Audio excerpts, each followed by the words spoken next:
അങ്ങനെ നീണ്ട 8 മാസത്തിന് ശേഷം ഞാൻ പിന്നെയും നാട്ടിൽ പോകണം കേട്ടോ. ഇനി കുറച്ചാളത്തേക്ക് അലാറൊക്കെ ഓഫ് ചെയ്ത് വെച്ച് കിടന്ന് ഉറങ്ങാം. രാത്രി 11 മണിക്കാണ്ടോ ഫ്ലൈറ്റ്. അതുകൊണ്ടാട്ടോ ഞാൻ പച്ച ഷർട്ടൊക്കെ ഇട്ടത്.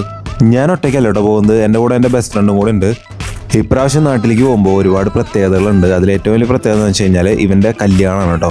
പതിവ് പോലെ തന്നെ ചെക്കിന് കയറിയപ്പോൾ എൻ്റെ ലഗേജ് കൂടുതലായിരുന്നു. അങ്ങനെ അതെല്ലാം അഡ്ജസ്റ്റ് ചെയ്തിട്ട് അവസാനം ഞങ്ങൾ അകത്ത് കയറി. അതെല്ലാം കഴിഞ്ഞ് നമ്മൾ നേരെ ഓടിപ്പോയത് ബീവറേജസിലേക്ക് ആയിരുന്നു. അതല്ല നമ്മുടെ സ്വന്തം ഡ്യൂട്ടി ഫ്രീയിലേക്ക് കുറച്ച് സാധനങ്ങളൊക്കെ മേടിക്കാനുണ്ടായിരുന്നേ. സംഭവം നമ്മുടെ കച്ചന്മാർക്ക് ഈ ഒരു കവർ കാണുമ്പോൾ ഉണ്ടാകുന്ന സന്തോഷം എന്ന് പറഞ്ഞാൽ അത് വേറെ തന്നെയാണ്. അങ്ങനെ എല്ലാ പരിപാടിയും കഴിഞ്ഞിട്ട് അവസാനം നമ്മൾ ഫ്ലൈറ്റ് കയറി. എയർ അറേബ്യ ഉണ്ടോ നമ്മൾ ബുക്ക് ചെയ്ത ഫ്ലൈറ്റ്? ഞാൻ ആദ്യമായിട്ടാണ് എയർ അറേബ്യയിൽ ട്രാവൽ ചെയ്യണത് കേട്ടോ. ഫ്ലൈറ്റിൽ കയറിയപ്പോൾ തൊട്ട് ഇരുന്ന് വർത്താനം പറയായിരുന്നു, കല്യാണത്തിൻ്റെ കാര്യമൊക്കെ പറഞ്ഞ് ചിരിച്ചുകൊണ്ടിരിക്കുക.